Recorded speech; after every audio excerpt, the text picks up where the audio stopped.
this is the second part of ninth lecture. Yes, I have explained illustration 7, the entire question in the previous lecture, and in this lecture we are going to understand how to write the journal entries related to same. So let us quickly begin. Yeah, we'll begin with the first journal entry, very first journal entry, that is bank account debit.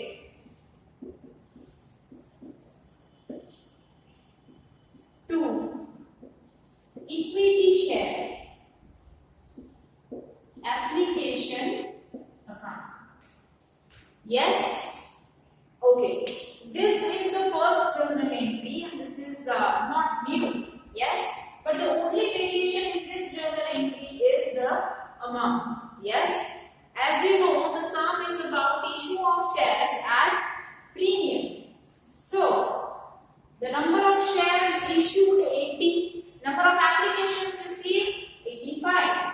So 85,000 into 14 rupees, 4 for application and remaining 10 for premium. So 85,000 into 14. This is the amount for first journal entry. The journal entries are also mentioned in your textbook. Yes, just because this illustration, the answer is given. Yeah. So, the amount you can calculate if you are having calci. Even I have my calci with me. So, 85,000 into 14, which is 4 plus 10, makes it 11,90,000. So, the amount for first journal entry is 11,90,000. Alright, the journal entry remains same, but the only variation is that here the amount of premium is also included and the number of applications, excess applications are 5,000. Here it is 85,000 instead of 80,000. Number of shares issued are 80,000 and applications received are 85,000. Yes? So the second journal entry is important to understand. Pay attention on the board.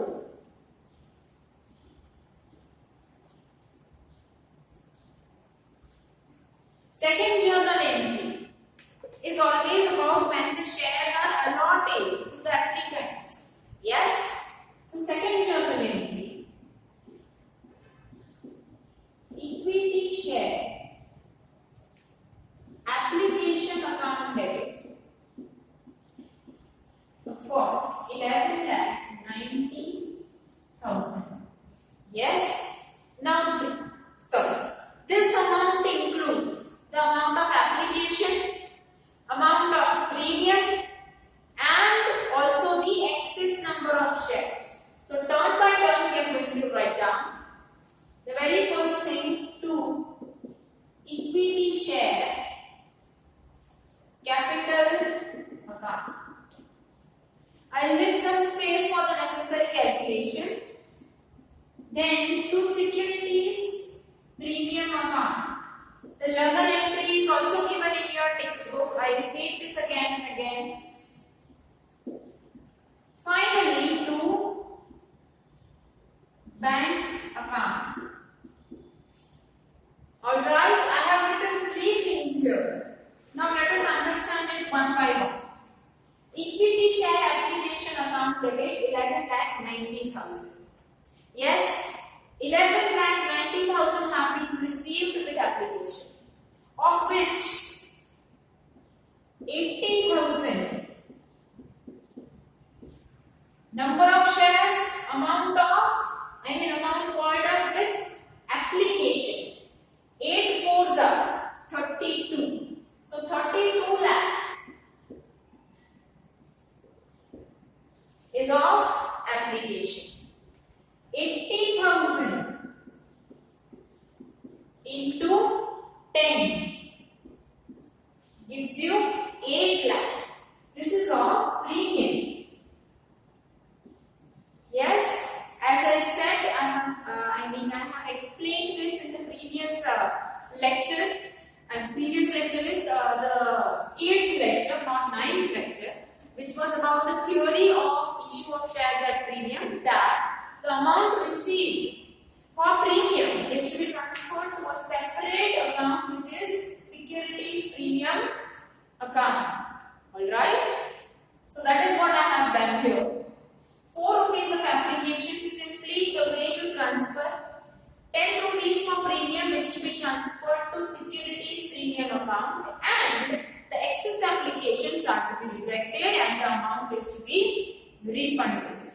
So 5,000 are the excess applications. 5,000 into what? 4 plus 10, that is 14. Yes? Okay, so this is how you are going to write your second journal entry. Yes?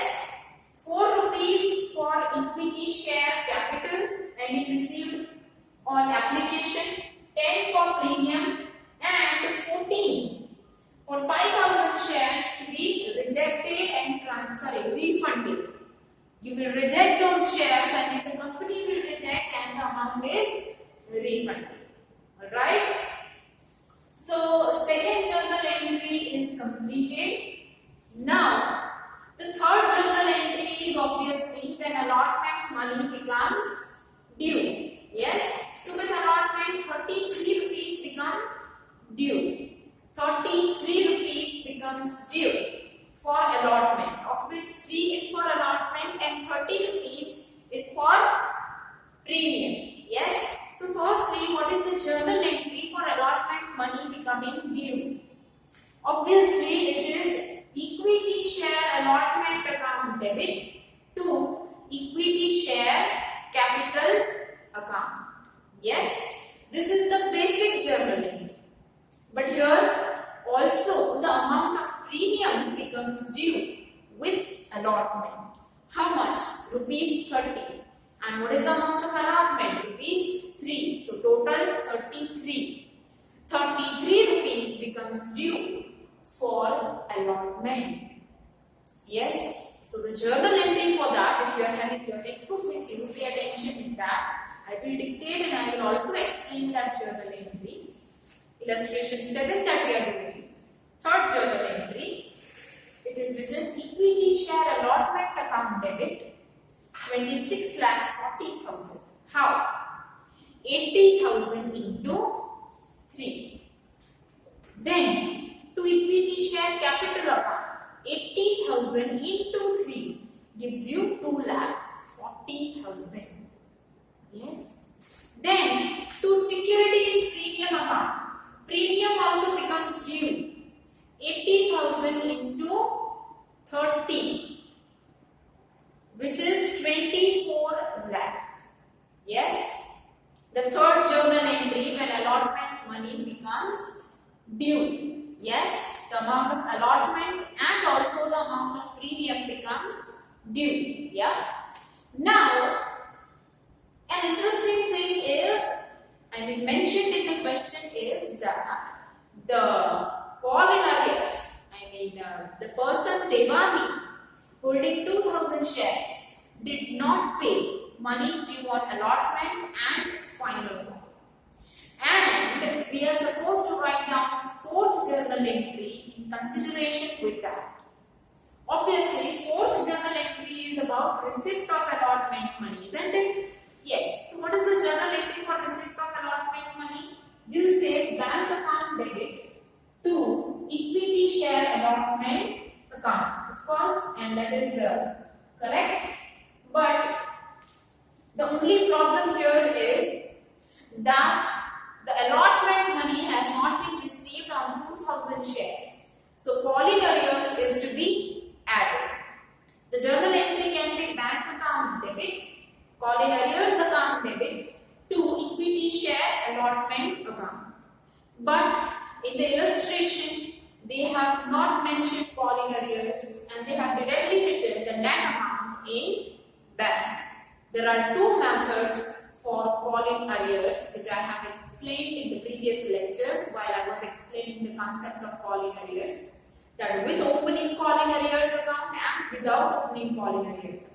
So without opening calling arrears account method has been applied here, and hence calling arrears account is not open.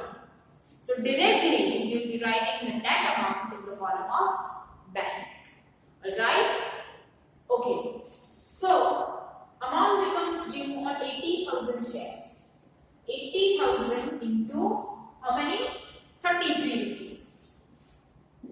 And the amount is received for only 78,000 shares.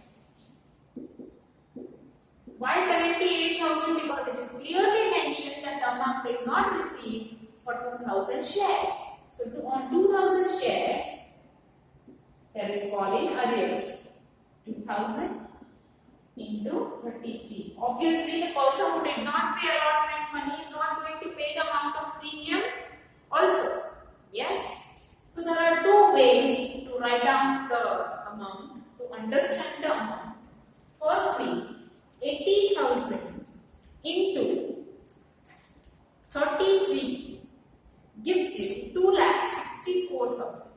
This is what becomes due for allotment. Yes, the amount is received only for 78,000 shares.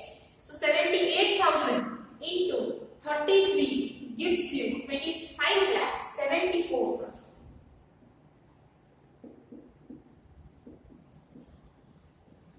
Sorry, this is 26,40,000. My mistake.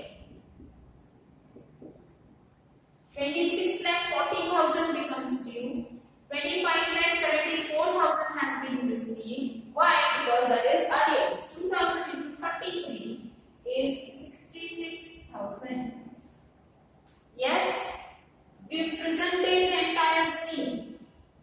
This becomes due. This is received. Why? Because this is calling arrears.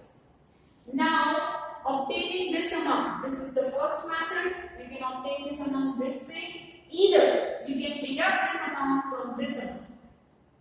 This is the amount for the previous journal entry. That means journal entry number 3. Right now we are going to write journal entry number 4, in which there is calling arrears of 66,000. So directly, if you want to deduct 66,000 from this, you will obtain this. Alright? You can solve it as per the method of your choice. Yeah? This way, either you deduct this amount. So finally, the journal entry for receipt of allotment money is bank account debit. It is given in your textbook, journal entry number 4, page number 22. Bank account debit 25,74,000 to equity share allotment account 25,74,000. Right? Journal entry previous to this was when allotment money becomes due along with premium. Yes? So I hope you were able to understand how to write the amount in the net amount for receipt. That is for bank. Yes? Okay. So the next step is when final call money becomes due. Now what is the amount for final call? Rupees 3. How many shares? 80,000. You might be thinking, why now you are considering 80,000? You considered 85,000 in the first journal entry. I have rejected 5,000 shares. I mean the company has rejected 5,000 shares. Yes? The number of shares issued were 85,000. Sorry, number of shares issued were 80,000. And the number of applications received? Yes, 85,000. So amount of difference? 5,000. Sorry, number of shares excess 5,000. 5,000 have been rejected, and hence 80,000 is considered. I repeat, number of shares issued 80,000, number of applications received 85,000, 5,000 has been rejected. In the second journal entry, amount is refund. Amount has been refunded, and hence I have been considered. 80,000 shares in all the journal entries ahead. Yes? So the only thing that remains pending is about final call. Final call money becomes due. You know the journal entry very well. Amount 80,000 into 3, making it 24 lakh. The last journal entry. In final call again you are having call in arrears. So simply the way we have obtained the amount for receipt of share allotment money is the way you are going to obtain the amount for receipt of final call money. It's just that simple. Yes, that is call in arrears at the stage of final call even at 2,000 shares held by Deva. Yeah. So that's all. We have finished this sum. Hope you were able to understand. And your homework for today is that we are going to solve this entire illustration, which is illustration 7, and sum number 9 of similar kind from your exercise. Yes, and also sum number 7, which is about call-in arrears. Yes, so your homework is illustration 7, sum number 7, and sum number 9 from exercise. Yes. So we'll end our session here today, and we'll see you all soon in the next session with a new topic from the same chapter. Till then, stay home